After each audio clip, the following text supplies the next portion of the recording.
নমস্কার বন্ধুরা, সবাইকে আমার চ্যানেলে অনেক অনেক স্বাগত। তো দেখো, আজকে আমি দেখাবো এরকম মোটা পাড় থাকলে তোমরা কিভাবে হাতা কাটিং করবে এবং দেখতে কিভাবে ভালো লাগবে। তো দেখো, এখানে কিন্তু কাপড়টি আমি প্রথমে 4 ভাঁজ করে নিয়েছি। আর এখানে পাড়টা কিন্তু আমার অনেকটাই চওড়া, প্রায় 4 ইঞ্চি বা 3.5 ইঞ্চি এরকম হবে। তো দেখো, এখানে কিন্তু আমার হাতার লম্বাটা হবে 10 ইঞ্চি। তো ঝুল আমি এখানে 11 ইঞ্চি নেব। দেখো, পাড় থেকে কিন্তু আমি প্রায় 1.5 ইঞ্চি উপরে কিন্তু আমি 11 ইঞ্চিতে দাগ দিয়েছি, যেহেতু আমি আমার 1 ইঞ্চি সেলাই করলে খেপে যাবে, সেজন্য কিন্তু আমি হাফ নিয়েছি। তো দেখো, উপরেও কিন্তু আমি একটা দাগ দিয়ে নিয়েছি। আর দেখো, উপরের দাগ থেকে কিন্তু 2 ইঞ্চি নিচে একটা দাগ দিয়ে আমি শেপ করে নিচ্ছি আর্মহোলের শেপ।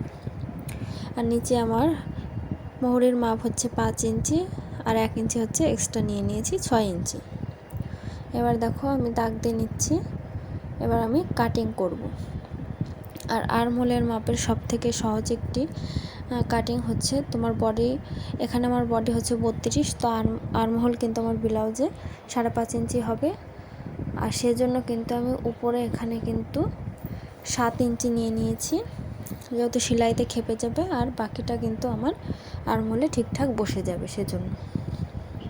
তো তোমাদের যাই হোক না কেন, 1 থেকে 1.5 ইঞ্চি একটু বেশি নেবা।